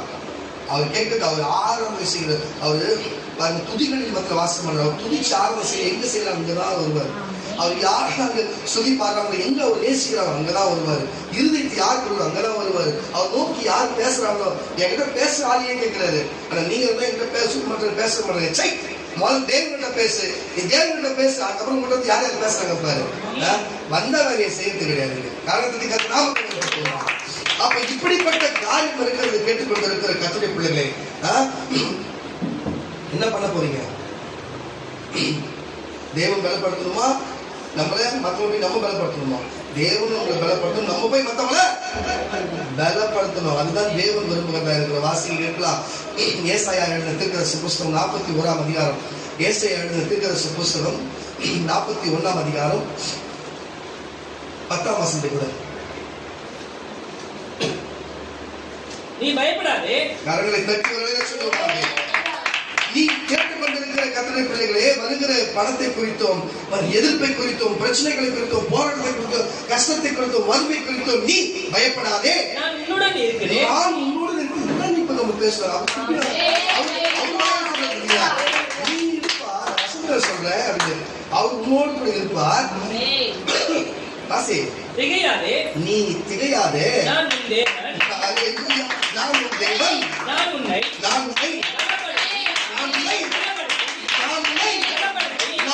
பலப்படுத்தி உனக்கு சகாயம் பண்ணுவேன். என் நீதியின் வலது கரத்தினால் உன்னை தாங்குவேன். அவர் தாங்கும் போது, ஏங்கும் போது, நம்ம தூக்கும் போது, கொஞ்சம் பொழுது யார் உள்ள வர முடியும்? யார் போட்டிக்கு யார் வர முடியும்? புரிஞ்சு கொள்ளும் கர்த்தருடைய பிள்ளைகளை. தேவன் இப்படி நேசிக்கிறார் நம்ம. ஆனா ஒழுங்கா ஜபம் பண்றது இல்ல, ஒழுங்கா வேலை வாசிக்கிறது இல்ல, ஒழுங்கா சபைக்கு வரது இல்ல, ஒழுங்கா சொல்லிட்டு செய்யறது இல்ல, கேட்டு செய்யறது இல்ல. இந்த 4 காரியத்தை செய்யலாம். நம்ம கிறிஸ்தவ நடா போச்சுங்க. இது கூட கிறிஸ்தவா இருந்த கூட கிறிஸ்தவா இருக்கிறத கூட விட்டுருப்பீங்களா? ஊழியம் செய்யுதுன்ற போர்வில் உட்காந்து உங்களதான் என்ன பண்றது? விக்கி, அந்த ஆயில் போட்டு தொடச்சு வச்சிருக்கியா? நம்ம ஜாட்டி வச்சிருக்கோமேக்கா இருக்காமா? பத்திரமா இருக்க. ஒண்ணுதான் முதல் செய்யணுமா, 2வது முன்னாடி செய்யணுமா? புரியுதுங்களா? எதுக்கு இதை சொல்ற? மணி இருக்கு, ஜோய் இருக்காரா? பேர் நிக்கிறது அடிக்கிற அடியில சீத பேதியில ரத்த பேதி தான் உங்களுக்கு வச்சு வாங்கலாம். ஏன்னா சபை பக்கம் ஆள காண உங்களை எந்த வேலைக்கு உங்களை வர வச்சா, எந்த வேலையை நான் ஓடுறீங்க? நீங்க உங்களை எந்த வேலைக்கு கடவுள் வச்சிருந்தா எந்த வேலையை ஓடுறீங்க? நீங்க எந்த வேலையை தந்து மயில கூட பிடிக்கவே முடியாது. புரிஞ்சு கொள்ளுங்க. எல்லாத்தையும் கற்று புரிஞ்சு வச்சுக்கிறேன். அதனால நான் சொல்லுகிறேன், ஒண்ணுமே பண்ண முடியாதுங்க. அவர் வேலையை நீங்க செய்யுங்க. அவர் உங்களை எந்த இடத்துக்கு கனப்படுறது பண்ணுவார். நான் ஒரே ஒன்று கேட்கிறேன் விக்கி கிட்ட. ஆமான்னா ஒரு அழிவு சொல்றேன். சத்தமா சொல்லு. சத்தமா காரணம் தட்டி வரல சொல்லுமா. ஏன்னா அவன் அறிஞ்சிருக்கிறான், அவன் தெரிஞ்சிருக்கிறான். அவர் தேவன் அவன் கூட இருக்கும்பொழுது, அவன் சபையில் இருக்கும்போது கர்த்தர் செய்த அற்புதம் என்ன? அவன் அவன் சூழ்நிலை மாறி செய்தது என்ன? இன்னைக்கு தேவன் மறுபடியும் ஆசீர்வதிச்சிருந்தார். ஒரு அழிவு சொல்ல சொல்றேன். காரணம் தட்டி வரல சொல்லுமா. அதுதான் வித்தியாசம் கட்டல. அது உன்னை கண்டு இந்த ஜனங்கள் சாட்சியாகணும். அல்லேலூயா. அவருடைய அனுகிரகம் தான் அதுவே தேடி வந்துருங்க.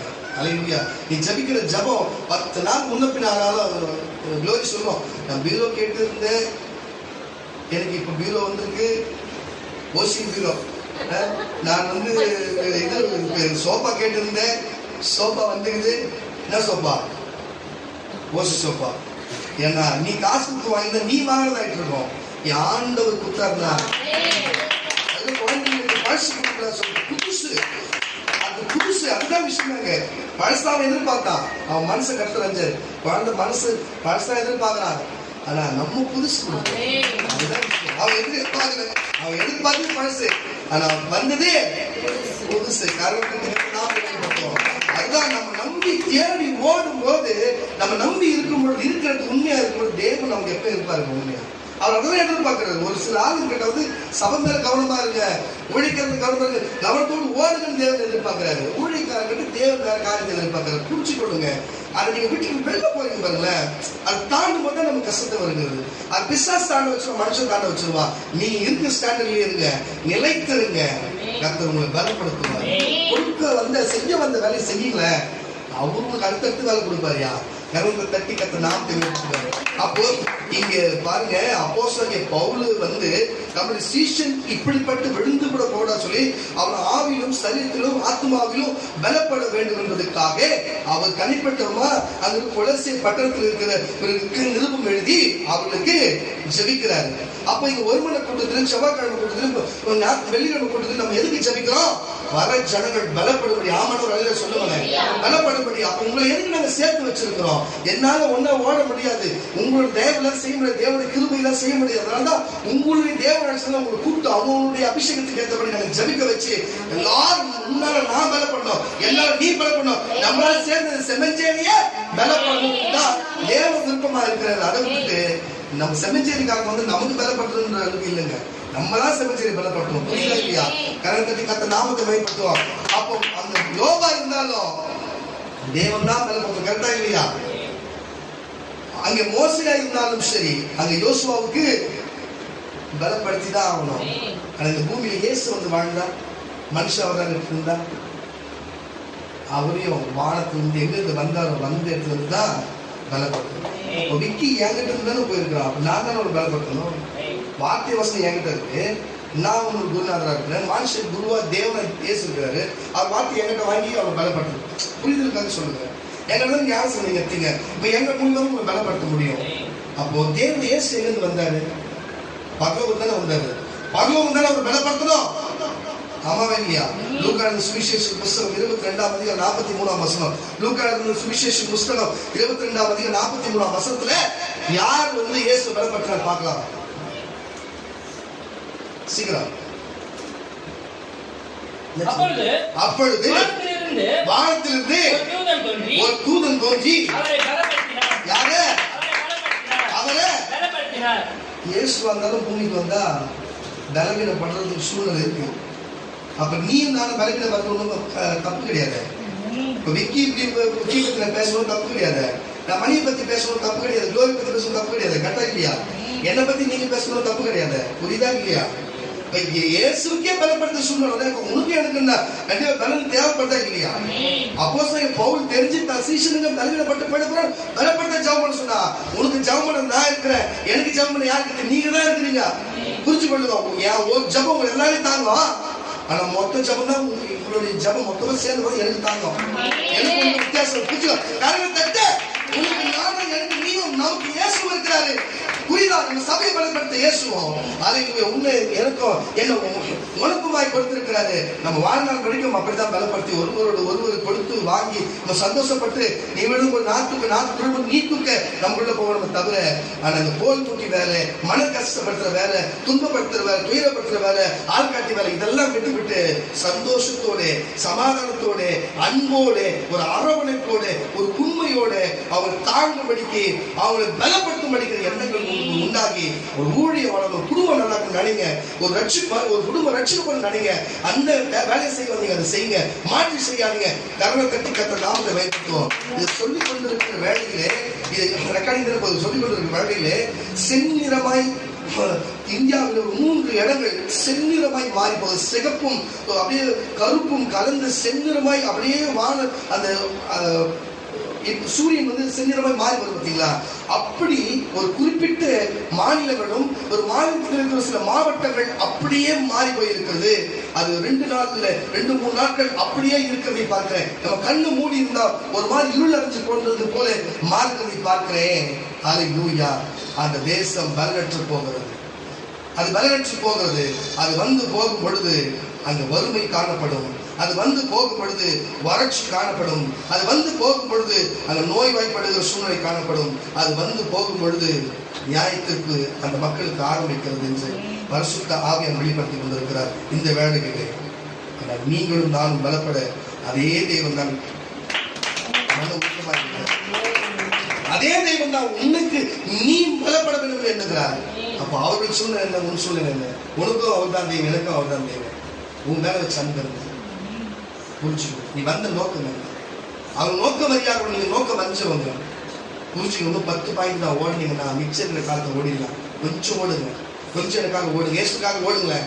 எனக்காக செய்யுங்க, இயேசுக்காக செய்யுங்க, தேவனுக்காக செய்யுங்க. கரண்டை தட்டி கத்த நாமத்தை பயன்படுத்துங்க. வாசிக்கு கேட்கலாம். 42 வாசி. என்ன சம்பவம் நடக்குது நல்லா கேட்டுங்க. என்ன சம்பவம்? இதுதான் தலைப்பாடாச்சு. ஜபம் பண்ணுங்க. எந்த வேலைக்கு வந்தோமோ அந்த வேலை செய்யல. ஏசு எந்த வேலைக்கு வந்தாரு? ஏசு பிறக்கணும், பாவத்துக்காக மறிக்கணும், 3ஆம் நாள் உயிர் தள்ளணும், பரமேறி போனோம். கரெக்டா இல்லையா? இந்த 3 வருஷத்துல பரலோகம்னு ஒண்ணு இருக்குது. அதுக்கு போகணும்னா பரிசுத்தமா வாழணும், ஞானம் இருக்கணும், இந்த சத்தியத்தை கேட்கணும், உண்மையா இருக்கணும், உன்னை நேசிக்கணும், பிறர் நேசிக்கணும், உன்னை மேல அன்பு செலுத்தணும், மற்றவங்க மேல அன்பு செலுத்தணும் என்று சொல்லி பல உபதேசங்கள் சொல்லி இப்படி நீங்க செஞ்சீங்கன்னா நோய் சரியாகும், வியாதி சரியாகும், அற்புதத்தை செஞ்சு காமிச்சு இந்த 3 வருஷத்துக்கு எல்லாரும் பயிற்சி எடுத்து அவர் சொந்த வேலை முடிச்சுட்டு போகணுமா இல்லையா? அவருடைய இலக்கு என்ன? தேவனால் கொடுத்த தரிசனம் என்ன? பிறக்கணும், வாழணும், பரலோகத்துக்கு போகணும், சத்தியத்தை சொல்லணும். அதானே அந்த வேலையை அவர் செய்யறதுக்கு முன்னாடி அவர் படபடுப்பு வந்தது. அவருக்கு தீர்க்க தரிசனம் அவர் தெரிஞ்சது. ஐயோ நம்ம நாளைக்கு கொண்டுருவானுங்களே, 600 பேருக்கு நம்ம சேர்ந்துருவானுங்களே, நம்மள காரி துப்புவானுங்களே, நம்ம தடியில் அடிப்பானுங்களே, முன்கிரியில் சுடுவானுங்களே, சிலுவில் அறைவானுங்களே, நம்ம இத்தனை மணி நேரம் தொங்க விடு, 6 மணி நேரம் நம்ம தொங்க விடுவாங்களே, இப்படிப்பட்டு நம்ம உயிர் நம்ம கஷ்டப்பட்டு போவே, சரித்திர ஒரு சுற்று ரத்தோடு மிஞ்சாதே, கண்ணை குத்துவானே, நம்ம தடியில் அடிப்பானே, நம்ம உமிழ்வானே, என்னென்னமோ பேசுவானே, அசிங்கசியமா பேச போறானே, நம்ம செய்யாத செஞ்ச போர்டு போட்டு எழுதுவானே நம்ம என்று சொல்லி அவருக்கு இருந்ததுல வியாபகப்பட்டாராம். நமக்கே நம்ம சூழ்நிலை கஷ்டம் தெரிஞ்சதா, நமக்கு தற்கொலை பண்ணிக்கிட்டு பார்ப்போம். ஐயோ அடிப்படை சாப்பிட்டு நம்மளே எங்கன்னா மருந்து குடிச்சு செத்துலான்னு சொல்லிட்டு, நம்ம போலீஸ்ல மாட்டி சாப்பிட்றத விட நம்மளே செத்துலான்னு சொல்லி, இது மாதிரி எத்தனையோ தற்கொலைகள் உண்டு. தண்டனை கொடுத்து போறாங்கன்னு சொல்லிட்டு ஒருத்தர் தற்கொலை பண்ணிக்கலாம். தண்டனை கொடுத்ததா விட 7 வருஷம் வந்திருப்பான். கல்யாணம் செல்வன் ஒரு பையன், அவனுக்கு ஒரு பிரச்சனை மாட்டி தண்டனை கொடுத்தாங்க 7 வருஷம். அந்த தண்டனை கொடுத்தாலும் வீட்டில் தற்கொலை பண்ணினா, ஆனா பாய் 7 வருஷம் தான் அவன் தள்ளுபடி பண்ணிட்டு ஆட்சி வெளில வந்துடலாம். உயிர் போச்சு. தன்வினை தன்னை சொல்லும். நீ ஒருத்தர் செஞ்சா எது விதைக்கிறியோ அது நம்ம தான் இருக்கணும். அவங்க ஒரு கொலையில போன இன்னொரு கொலையாச்சா இல்லையா? 7 வருஷம் தண்டனை கொடுத்தாங்க, கொலைக்கு கொலை பதிலாயிடுச்சா? புரியுதா இல்லையா உங்களுக்கு? அப்போ இப்படிப்பட்ட சூழ்நிலை இருக்கும் பொழுது கர்த்தருடைய பிள்ளைகளே, அந்த சூழ்நிலை வேலையிலே அவர் பலவீனப்பட்டு போகிறார். என்ன செய்யணும்னு தெரியல. உடனே பிதாவானவர் தம்முடைய தூதன் அனுப்பி இயேசுவை பலப்படுத்தும்படி. அப்போ உனக்கும் சில நேரத்திலே பண கஷ்டம் வரும்பொழுது, மன கஷ்டம் வரும்பொழுது, மொழித்த கஷ்டம் வரும்பொழுது, பலவீனம் வரும்பொழுதும், சோதனைகள் வரும்பொழுதும் உனக்கும் அப்படி இருக்கும். அப்ப என்ன பண்ணுவார்னா, ஜபத்தின் மூலியமா நாங்க தாங்க இருக்கிறோம். இங்க நாங்க தாங்க பொழுது உங்களை தேவ தூதன் மூலியமா கர்த்தர் ஒரு மனுஷனுக்கு தூதனை அனுப்பினாலும் சரி, ஒரு ஊழியக்காரன் அனுப்பினாலும் சரி, ஒரு தூதனை அனுப்பி அந்த நேரத்துல ஒண்ணு பலப்படுத்துவார். அது உண்மை. கரம் கட்டி கத்தனால வைக்கணும். இயேசுக்கே நடக்கணும். உங்களுக்கு நடக்கதா? வாசிக்க கேட்கலாம். பிதாவே, பிதாவே, உமக்கு சித்தமானா இந்த பாத்திரம் என்னை விட்டு நீங்கும்படி செய்யும். என்னால முடியாது போகுதுப்பா, இதை இந்த பாத்திரம் நீங்க செய்யும். ஆயினும் என்னுடைய சித்தத்தின்படி அல்ல, என் சித்தத்தின்படி அல்ல, உம்முடைய சித்தத்தின்படி. அவர் சித்தம் எனக்கு முடிக்கணும். உன் சித்தம்படி ஆகட்டும். ஆகக்கடவுள் என்று ஜெபம் பண்ணினார். அப்ப ஜெபம் பண்ணிக்கிறார் அவருங்க இல்ல, ஜெபம் பண்ணினார். அப்பொழுது வானத்திலிருந்து ஒரு தூதன் தோன்றி அவரை பலப்படுத்தினார். அவருக்கும் பலப்படுத்தினார். அவர் மிகவும் வியாகுலப்பட்டு கஷ்டப்பட்டு அதிக ஊக்கத்தோடு ஜெபம் பண்ணினார். கஷ்டம் வரும்போது நம்ம ஜெபம் சோர்ந்து போகிறது. அதான் சொல்றேன், இவங்க சீசனுக்கு அது புரியாது. என்ன பண்ணுகிறாங்க, நல்லா தூங்கி இருக்கிறாங்க. ஏசப்ப ஜெபம் பண்றாங்க, ஆண்டவர் ஜெபம் பண்ணுறாங்க. இவங்க பத்துக்கிறாங்க, 2 தட்டு தட்டி எழுப்பி என்னடா பண்ணுகிறீங்க, உங்களை ஜெபம் பண்ண சோதனைக்கு உட்படாதபடிக்கு ஜெபம் பண்ணுங்கடா, நான் போயிடுவேன். இப்போ நீ சோதனை மாட்டி போட, சோதனைக்கு உட்படாதபடிக்கு நீங்க விழித்திருந்து ஜெபம் பண்ணுங்க. 2 தடவை சொல்றாரு அவங்கள பார்த்து, நீங்க எழுத்து ஜெபம் பண்ண. ஆஹா, திருப்பியும் போய் தூங்குறா, திருப்பியும் வந்து எழுப்புறாரு. ஜெபம் பண்ண நான் சூழ்நிலை வேற மாதிரி இருக்குது, ஏதோ எந்த மொழி ஓட போறீங்க. அதான் சொல்லுகிறேன், இன்னைக்கு சொல்லுகிறேன், வருகிற சூழ்நிலை எவ்வளவோ இருக்குது. இந்த ஆட்சியில் என்னென்ன நடக்க போதே தெரியல. தயவு செய்து இப்பயே ஜெபம் பண்ண ஆரம்பிச்சிருங்கப்பா. இப்பயே ஜெபம் பண்ணுங்கப்பா. ஜெபம் பண்ணீங்கன்னா நீங்கள் எச்சரிக்கையா இப்பயே ஜெபம் பண்ணி வச்சீங்கன்னா, நீங்க விழித்திருந்து இப்பயே ஜெபம் பண்ணா சோதனைக்கு வராதுப்பா. மன சோதனையோ கவலையோ வராதுப்பா. ஜபத்துல இருப்பா, கடவுள் பார்த்து பாரு. என்னத்தையும் வாசி. அதிக ஊக்கத்தோடு ஜெபம் பண்ணினார். அவருடைய ரத்தத்தின் பெருந்துளியால் ஹார்ட் அட்டாக் வந்துருந்தாங்க. அவர் ஜெபம் பண்ணி முடிச்சு எழுந்திருந்து தம்முடைய சீஷரிடத்திலே வந்து அவர்கள் தூக்கத்தினாலே இத்தனை பண்ணுகிறதை கண்டு எல்லாம் தூங்கினதை பார்த்து நீங்கள் இத்தனை பண்ணுகிறது என்ன, நீங்க நித்திரை பண்றது என்ன, தூங்குறது என்ன, சோதனைக்கு உட்படாதபடி, சோதனைக்கு புரிஞ்சுச்சா, சோதனைக்கு உட்படாதபடிக்கு எழுந்திருந்து ஜெபம் பண்ணுங்கள் என்றார். அவர் பேசுகையில் ஜனங்கள் கூட்டமாய் வந்தாங்க. அவர்களுக்கு முன்னே பாருங்க, முடிஞ்சு போச்சா, சொல்லி வாய்மொழி நடந்தது. எதுக்கு இதை சொல்ல, ஏற்கனவே சொல்லிட்டாரு. அவர் உங்களையே பார்த்து சொல்றாரு, ஜபம் பண்ணுங்கப்பா, வேர்க்க வாசிங்கப்பா, சபைக்கு வாங்கப்பா, ஒழிகன்னு சொல்லிட்டு செய்யுங்கப்பா, ஒழி கேட்டு செய்யுங்கப்பா. செஞ்சீங்கன்னா உங்களை எந்த சோதனை உட்படாதபடி நீங்க மற்றவங்களை தாங்குகிறவர்களா இருப்பீங்கப்பா, நீங்க மற்றவங்களை பலப்படுத்துகிறவர்களா இருப்பீங்கப்பா, நீங்க பலனற்றவர்களா இருக்க மாட்டீங்கப்பா. இயேசுவே ஒரு தூதன் பலப்படுத்துவார், அவருக்கு தேவை இருக்கும்னு சொன்னார். யோபுவை பலப்படுத்த ஒரு தேவை இருக்கும்னு சொன்னார். அன்னைக்கு யோசுவா பலப்படுத்த ஒரு தேவை இருக்கும்னு சொன்னார். சிம்சோனை பலப்படுத்த ஒரு தேவை இருக்குன்னு சொன்னார். இங்கே உங்களை பலப்படுத்த ஒரு தேவை இருக்காங்க. அந்த தேவை நீயே உருவாக்கி வச்சிருக்க மாட்டியா, உன் வாயினால உன் கையினால நிறைவேற்றி வச்சிருக்க மாட்டியா? அப்ப நீ பலவீனப்பட ஒரு பலம் தேவையா தானே இருக்குது. பணத்தினாலும் உணவினாலும் உடையினாலும் பொருள் மனசினாலும் ஆவினாலும் ஆத்மாவினாலும் சபை எதையோ ஒன்று பலம் தேவைப்படல. ஏசு அந்த பலம் நான் ஒரு அலையில சொல்லுங்களேன். அப்ப நீங்க நான் சொன்னதை ஒழுங்கா ஜெபிக்கணும். ஏசு சொல்லுகிறார். அல்லேலூயா. கரத்தை தட்டி கத்த நாமத்தை மேம்படுத்துவோம். உங்களுக்காக கடைசியா ஒரு வாக்குத்தத்தை கொடுத்து ஒரு முடிக்கட்டும். என்னத்தான் பேச வருகிறார். இந்த வேலையில மன்னிப்பு கேட்டவங்க எத்தனை பேரோ, நான் இனிமே கரெக்டா இருக்கணும் ஒத்துக்கிறவங்க எத்தனை பேரோ, இனிமே எனக்கு அந்த வார்த்தை சொல்லுங்க, நான் கரெக்டா நடந்துப்பேன், ஊழியத்துக்கும் உழைக்காத குடும்பத்துக்கும் தேவனும் கரெக்டா நடந்துப்பேன், எனக்கு கொடுக்கப்பட்ட இலக்கை நான் கேட்பேன், கேட்டு நான் சேர்ந்து வந்த வேலை முடிச்சுட்டு போகணும்னு நினைச்சு எத்தனை பேர் இருக்கிறீங்களோ, இப்ப நான் சொல்லும் போது நினைக்கிறீங்களோ, நீங்க இப்ப வேண்டுதல் செய்வீங்களோ, உன்னை பார்த்து கர்த்தர் சொல்லுகிறார். உன்னை பார்த்து கர்த்தர் 1 பேதுருவின் புஸ்தகம் 5ஆம் அதிகாரம் 10ஆம் வசனம், 1 பேதுரு புஸ்தகம் 5ஆம் அதிகாரம் 10ஆம் வசனம், 10 தொடர்ந்து 11 வரையும் வாசிக்க கேட்கலாம். சீக்கிரம் உங்களுக்கு கொடுக்க வேண்டிய வாக்குத்தத்தம் கிறிஸ்து இயேசுவுக்குள் நம்மை நித்திய மகிமைக்கு அழைத்தவராகிய சகல கிருபையும் பொருந்திய தேவன் தாமே கொஞ்ச காலம் பாட அனுபவிக்கிற உங்களை கொஞ்ச காலம் தான் முடிஞ்சிச்சு. இன்னும் 10 மடங்கு தான் பணம் வந்துடும், சபை வந்துடும், நம்ம பெரிய ஊழியெல்லாம் போயிடலாம். நீங்க எல்லாம் எப்பொழுது இருக்கிறீங்க, எல்லாம் நான் ராஜா, நீங்க எல்லாம் இளவரசர் தான், எல்லாம் இளவரசி தான், புரிஞ்சுக்கொள்ளுங்க. கத்திர ராஜா வச்சா நான் விசுவாசமா இருக்க சபை சொல்லி கொண்டிருக்கேன்.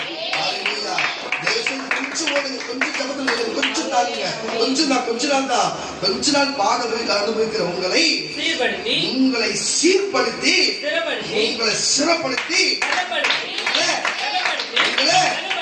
பலப்படுத்தி ஒரு வாட்டி நின்று வச்சுங்களேன். ஆட்சியில நம்ம வாரிசு தான் பிறந்து ஃபுல்லாவே நம்ம வாரிசு தான். தலைமுறை ராஜேந்திர சோழ, மகேந்திர சோழ அப்படியே போயிட்டே வெடித்தான். புரியுதா இல்லையா உங்களுக்கு? அது போல கர்த்தருடைய பிள்ளைகளே அப்படியே போயிட்டே வெடித்தான். இன்னைக்கு இங்க இங்கிலாந்துல இருக்கிற சார்லஸ் மார்டின் அவரு வரைக்கும், அவங்க மூதாதையில இருந்து இவங்க சார்லஸ் மார்டின் வரைக்கும் அப்படியே தொடர்ந்து ராஜவம்சமா இருந்தது. புரியுதா இல்லையா உங்களுக்கு? அது போலதான் கர்த்தருடைய பிள்ளைகளே உங்களுக்கு நான் சொல்லுகிறேன், நம்ம நிலை நிறுத்திட்டோம்னு வச்சுங்களேன், தொடர்ந்து நம்மளுடைய இதுதான், நம்ம ஆட்சி தான். கரவை தட்டி கத்த நாமத்தை மேம்படுத்துவோம். புரிய மணிக்கு எளிப்பா சொல்ல வந்து பசந்த வாசிக்க கேட்கலாம். கிறிஸ்து இயேசுவுக்குள் நம்மை நித்திய மகிமைக்கு அழைத்தவராகிய சகல கிருபை பொருந்திய தேவன் தாமே கொஞ்ச காலம் பாட அனுபவிக்கிற உங்களை சீர்படுத்தி சிறப்படுத்தி பலப்படுத்தி நிலை நிறுத்துவாராக. அவருக்கு மகிமையும் வல்லமையும் சதா காலங்களிலும் உண்டாயிருப்பதாக. அப்போ அவரே ஒரு வாக்கு கொஞ்ச காலம் தான் பாட அனுபவிக்கிற உங்களை சீர்படுத்தி சிறப்படுத்தி உங்களை பலப்படுத்த போகிறேன்னு சொல்லுகிறார். வாக்குத்தத்தத்தை கொடுக்கிறார். பழைய பாண்டியம் ஏசாயாவிலும் 41:10 அவர் சொன்னாருங்க. இங்க அதே போல 1 பேதுரு 5:10 சொல்லுகிறார். அல்லேலூயா, நான் உங்களோடு உங்களை பலப்படுத்துகிறேன் சொல்லி இங்கு கொஞ்ச காலம் பாடுகிற உங்களை நான் சீர்படுத்தி சிறப்படுத்தி பலப்படுத்துவேன் சொல்லுகிறார். விசுவாசிக்கிறீங்களா? இனிமேல் ஜெபிப்பீங்களா? வேத வாசிப்பீங்களா? ஒழுங்கு சபைக்கு வருவீங்களா? ஊழியர்களை கேட்டு இல்லை ஒரு ஊழியர்களை சொல்லி செய்வீங்களா? நீங்க செய்வீங்கன்னு சொன்னா இனி இந்த இருக்கிற பாடு கூட உங்களுக்கு இல்லை. தேவன் உங்களை எல்லாருக்கும் பலப்படுத்துவார். நீங்க மற்றவங்க எல்லாருக்கும் பலப்படுத்துவீங்க. நீங்க விசுவாசிக்கணும்னு சொன்னா எல்லாம் எழுந்து, விசுவாசிக்கணும்னு சொன்னா எல்லாம் எழுந்து.